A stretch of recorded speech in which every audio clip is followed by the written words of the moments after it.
Halo semuanya, kami dari kelompok 1 akan mempresentasikan mengenai modul 8 dan modul 9 yang berjudul Seleksi Mikroorganisme sebagai Agen Biofertilizer, Pengamatan MPA, Bakteri, Brodul Akar Leguminosa, dan Identifikasi Jamur Makroskopis. Selanjutnya merupakan latar belakang dari modul 8 dan modul 9.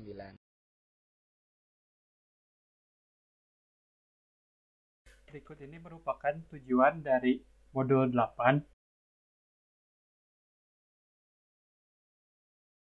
Berikut merupakan tujuan untuk modul 9.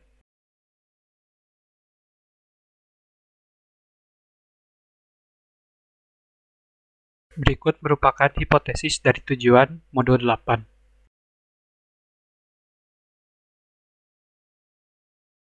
Dan berikut merupakan hipotesis dari tujuan modul 9.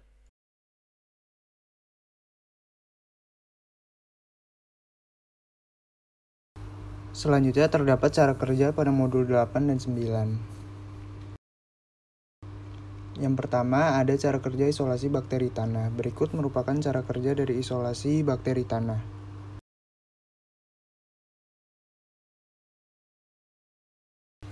Selanjutnya terdapat cara kerja uji mikroorganisme pensolubilisasi fosfat. Lalu selanjutnya terdapat cara kerja uji fiksasi nitrogen dengan menggunakan inokulasi dan inkubasi. Selanjutnya terdapat cara kerja uji IAA. Pada cara kerja IAA menggunakan inkubasi juga.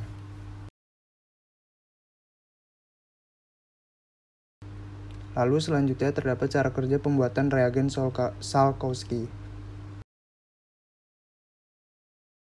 Lalu selanjutnya terdapat cara kerja uji fitohormon.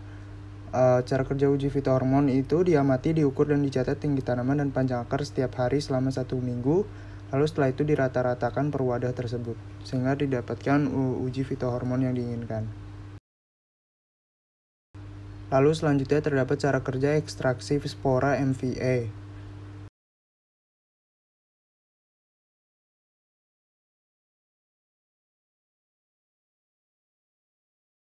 Lalu selanjutnya terdapat cara kerja pengamatan kolonisasi MVA di bawah mikroskop dengan perbesaran 400 kali. Selanjutnya terdapat cara kerja pengamatan bakteri nodul akar yang diamati di mikroskop dengan perbesaran yang sama, yaitu 400 kali. Lalu selanjutnya terdapat cara kerja identifikasi makroskopis jamur.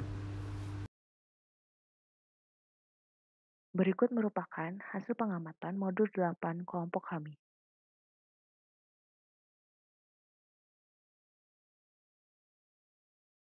Berikut merupakan hasil pengamatan modul 9 kelompok kami.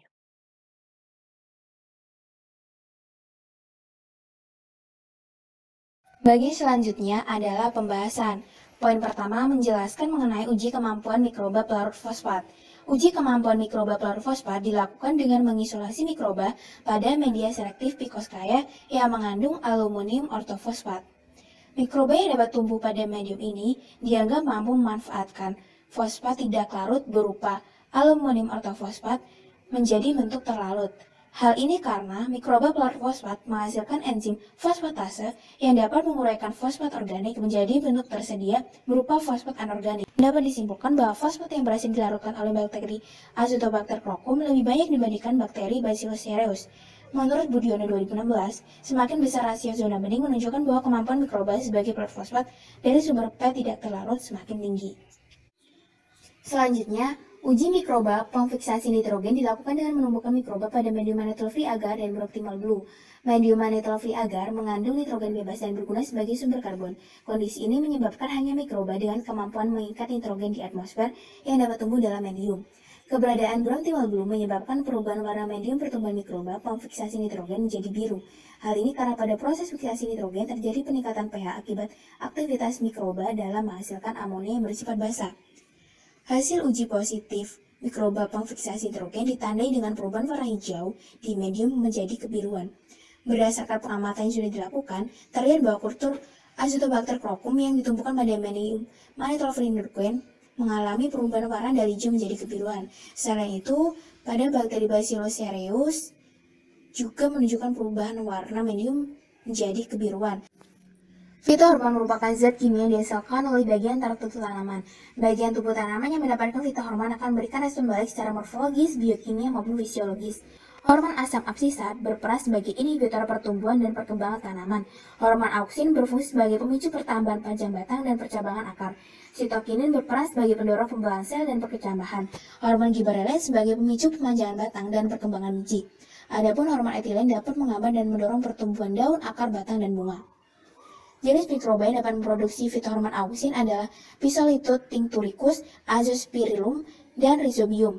Contoh mikroba yang menghasilkan hormon giberellin adalah Gibberella fujikiroi, Azospirillum, dan Azotobacter. Lalu mikroba penghasil sitokinin adalah Azospirillum, Pseudomonas ringae, dan Acrobacterium tumefaciens. Lalu, hormon eksogen merupakan senyawa kimia yang berasal dari bagian luar tumbuhan.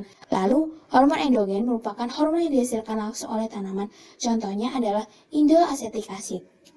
Baik, akan saya lanjutkan penjelasannya. Perkenalkan, saya Outfood NIM 024 dan saya akan melanjutkan mengenai fitohormon IAA. IAA atau indol triacetic acid merupakan salah satu hormon pertumbuhan yang berperan untuk memacu pertumbuhan sepanjang sumbu longitudinal pada bagian daun, akar, maupun batang dari sebuah tanaman.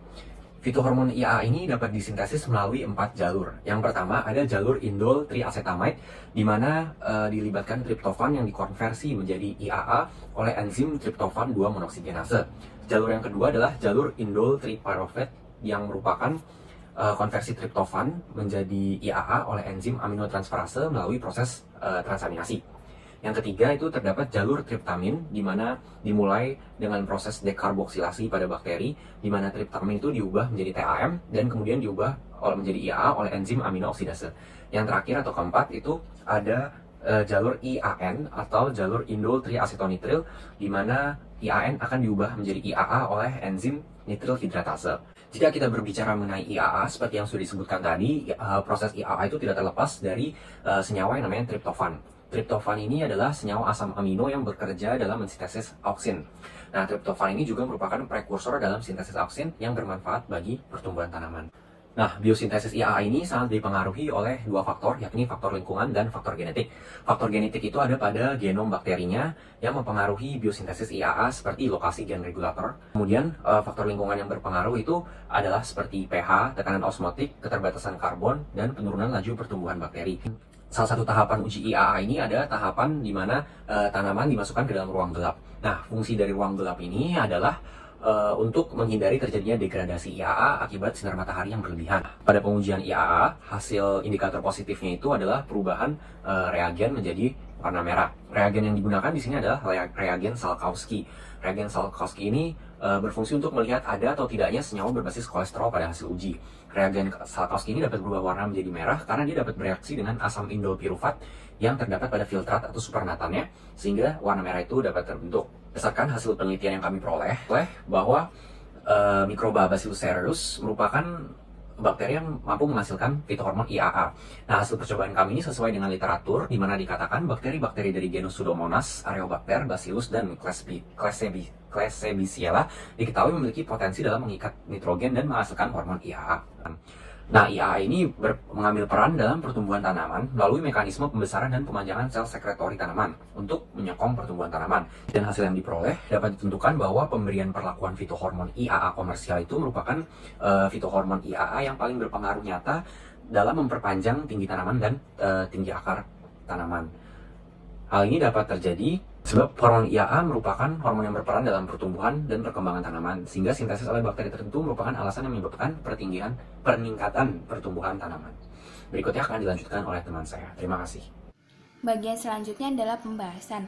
Pada pengamatan kolonisasi akar, KOH 10% berfungsi sebagai pengeluar isi sitoplasma, pelunak akar, dan juga penjernih sitoplasma dan inti sel, sehingga mempermudah penyerapan lactophenol-cotton blue. Lalu, HCl 2% berfungsi untuk memasangkan akar sehingga memudah penyerapan warna. Adapun sukrosa 50% berfungsi sebagai pemisah antara spora dalam larutan gradien sukrosa dengan sentrifuge. Selanjutnya pembahasan mengenai spora MVA yang terdapat pada akar tanaman tomat. Yang pertama ada Paraglomus brasilianum dengan warna hitam berbentuk bulat dengan 1 hingga 3 lapis dinding sel. Selanjutnya ada Acaulospora laevis memiliki warna krem hingga merah kecoklatan, memiliki bentuk bulat hingga irregular dan memiliki 2 hingga 3 lapis dinding sel. Nah, sedangkan pada tanaman apel terdapat Rhacocetra castanea yang termasuk dalam genus Gigaspora memiliki ciri warna gelap berbentuk bulat dan memiliki 2 hingga 3 lapis dinding sel. Ketiganya ini terdapat pada akar tanaman legum dan paling sering terdapat pada gandum juga tomat dan tahan pH 3,5 hingga 6,5. Selanjutnya pembahasan mengenai mekanisme simbiosis mikoriza dan juga nodul akar pada akar tanaman. Pertama yaitu mikoriza, diawali dengan adanya spora yang berkecambah dalam tanah menghasilkan hifa. Hifa tersebut akan menetrasi akar lalu masuk hingga jaringan korteks. Pada jaringan korteks akan dihasilkan arbuskular, vesikel intraseluler, hifa internal juga hifa eksternal. Yang kedua yaitu mekanisme infeksi nodul akar. Yang pertama itu diekskresikannya atraktan berupa triptofan, lalu bakteri akan mengeluarkan 3 indol asetat sebagai tandingannya yang akan menyebabkan adanya benang-benang infeksi. Benang-benang infeksi tersebut akan masuk ke dalam korteks tanaman, menyebabkan korteks tumbuh secara abnormal dan menyebabkan adanya nodul akar. Lalu terdapat proses kolonisasi dari MVA ditandai dengan proses awal yaitu prekolonisasi dengan tumbuhnya spora, hifa, dan juga beberapa bagian tanaman yang telah terinfeksi oleh MVA. Selanjutnya, hifa tersebut akan melekat dan membentuk apresorium yang membengkak. Kemudian, hifa tersebut akan menembus dinding sel dengan penekanan yang ditandai dengan hifa yang mengecil serta meruncing, sehingga terjadi percabangan hifa ke dalam korteks yang lebih dalam dan membentuk suatu kolonisasi. Selanjutnya, berdasarkan hasil pengamatan, didapat 2 dari 10 akar yang terinfeksi oleh MVA, sehingga persen kolonisasi akar yaitu 2/10 dikali dengan 100 sama dengan 20%. Menurut Nusantara termasuk ke dalam kelas 2, sementara menurut Akanar termasuk dalam kelas sedang. Kemudian terdapat proses atau mekanisme penyerapan P yang dibantu oleh mikoriza. Seperti yang diketahui, unsur hara masuk ke dalam akar tanaman melalui proses difusi. Nah, bagian hifa eksternal dari MVA ini dapat memperpendek jarak difusi dari ion-ion fosfat yang ada dalam tanah. Hal ini karena hifa dapat berkontak dengan volume tanah yang lebih luas sehingga menyebabkan adanya permukaan absorbansi yang lebih besar, lalu akan ditransfer ke dalam inangnya. Mikoriza juga dapat membantu penyerapan P dalam keadaan KHP karena terjadi adanya afinitas hifa eksternal yang lebih tinggi atau peningkatan daya tarik-menarik ion P dengan permukaan dari hifa eksternal yang sangat besar sehingga P lebih cepat masuk ke dalam hifa MVA dan juga dialirkan ke inangnya. Selanjutnya adalah proses pembentukan nodul pada akar. Jadi keberadaan nodul atau bintil akar pada tanaman itu merupakan bukti adanya simbiosis antara bakteri rhizobium dengan akar tanaman itu sendiri. Nah, bagaimana mekanismenya? Jadi yang tahap pertama ini adalah proses pengenalan antara akar tanaman dengan bakteri rhizobium. Nah, ini tuh terjadi di bagian permukaan akarnya. Nah, setelah dilakukan pengenalan, tahap kedua ini bakteri akan melakukan invasi pada bagian rambut akar dengan bukti adanya atau terbentuknya benang-benang infeksi. Nah, benang-benang infeksi ini di tahap ketiga akan dijadikan sebagai jalan bagi bakteri untuk menuju ke bagian akar utama. Selanjutnya, setelah sampai di bagian akar utama, nanti bakteri ini akan mengalami yang namanya deformasi atau disebut juga sebagai bakteroid, yaitu pembelahan sel-sel bakteri itu sendiri di bagian akar utama. Jadi, karena dia mengalami pembelahan, otomatis bakteri ini akan semakin banyak dan yang ditandai dengan adanya bintil tadi, seperti benjolan gitu. Nah, di dalam ini tuh banyak banget isi bakterinya. Selanjutnya adalah faktor yang mempengaruhi nodul dan efektivitas dari rhizobium ini ada 4. Yang pertama ada suhu, pH tanah, intensitas cahaya matahari, dan juga unsur haranya. Nah, untuk suhu sendiri berpengaruh terhadap perkembangan spora dan penetrasi hifa serta perkembangan pada bagian korteks akar. Hal ini tuh disebabkan karena setiap enzim ini tuh ketahanannya pasti berbeda-beda. Nah, tapi untuk secara umum sendiri, rhizobium ini yang berada pada akar ini tuh memiliki pertumbuhan optimum yang berada di kisaran 28 sampai 31 derajat Celcius, dan pada umumnya mereka ini udah mulai nggak tumbuh lagi pada suhu lebih dari 37 derajat Celcius dan mengalami kematian di kisaran suhu 60 sampai 60 derajat Celcius. selanjutnya adalah pH. Jadi untuk pH optimum sendiri secara umum itu tuh berada di pH netral. Walaupun demikian, tapi terdapat beberapa yang memang toleran terhadap pH asam. Nah, kemudian ada juga intensitas cahaya. Jadi ketika intensitas cahayanya itu tinggi, maka laju fotosintesis juga akan semakin tinggi. Nah, ketika laju fotosintesis tinggi, hasil fotosintesis juga akan semakin banyak. Nah, hasil fotosintesis ini tuh yang dibutuhkan oleh bakteri Rhizobium untuk tumbuh dan berkembang. Maka ini juga akan mempengaruhi efektivitas dari si Rhizobium ini sendiri. Nah, selanjutnya ini adalah unsur hara atau bahan-bahan organik. Ketika ketersediaan bahan organik atau unsur haranya itu akan tinggi, maka perakaran lebih efektif, namun presentasi dari jumlah kolonisasinya itu bakalan rendah. Nah, sebaliknya ketika tanah ini miskin akan unsur hara atau bahan organik, maka perakarannya ini tuh akan lebih rendah, namun presentasi kolonisasinya itu akan semakin tinggi. Pembahasan selanjutnya tentang bentuk pleomorfik bakteri Rhizobium. Berdasarkan hasil pengamatan, didapat bahwa bentuk pleomorfik bakteri Rhizobium yang teramati adalah bentuk X dan bulat. Menurut Bu Lele, pada tahun 2019, bakteri pleomorfik merupakan bakteri yang memiliki bentuk yang berbeda atau dapat berarti ganti. Nah, kemudian, Pamungkas dan Irfan pada tahun 2018 menyatakan bahwa bakteri Rhizobium pada umumnya berbentuk seperti batang dan bulat. Pembahasan selanjutnya tentang morfologi dari setiap jamur yang digunakan pada praktikum ini. Pertama ada jamur tiram. Jamur tiram berwarna putih dengan tangkai bercabang dan tudungnya bulat seperti cakang tiram. Buah-buah ini memiliki tudung dan tangkai. Tangkai berguna untuk menyangga tudung di bagian tepi atau eksentris. Kemudian jamur merang. Jamur merang memiliki morfologi tubuh buah pada jamur merang yang masih muda berbentuk bermuda, berwarna coklat gelap hingga abu-abu, dan dilindungi oleh selubung. Pada tubuh buah jamur merang dewasa, tudung berbentuk seperti cawan atau volva yang berwarna coklat tua keabu-abuan dengan bagian batang berwarna coklat muda. Kemudian jamur shiitake. Morfologi dari jamur shiitake dapat dikenali dengan tubuhnya yang berbentuk payung, berwarna coklat muda sampai coklat tua, kadang-kadang berbintik putih. Bagian bawah tudung terdapat lamela atau insang yang berisi spora. Tangkai tudung berwarna seperti tudungnya dan sedikit agak keras. Kemudian ada jamur kancing. Morfologi jamur kancing ini adalah memiliki tudung berbentuk kancing, tangkai yang pendek dan terletak di bagian sentral tudung. Kemudian memiliki serabut-serabut akar untuk melekat pada substrat dan tubuhnya terdiri dari hifa-hifa yang membentuk miselium. Morfologi jamur enoki adalah berdaun lebar dan berwarna coklat, serta sering disebut jamur toge karena bentuk stipenya seperti toge, hanya saja lebih panjang. Kemudian ada jamur shimeji yang memiliki bentuk batang yang ramping dan bergerombol dengan payung jamur berwarna coklat. Panjang batangnya sekitar 10 cm dengan diameter payung sekitar 1 cm. Bentuk jamur ini sekilas mirip dengan jamur enoki, hanya saja tangkainya lebih pendek dan tudung jamurnya lebih besar. Terakhir ada jamur kuping.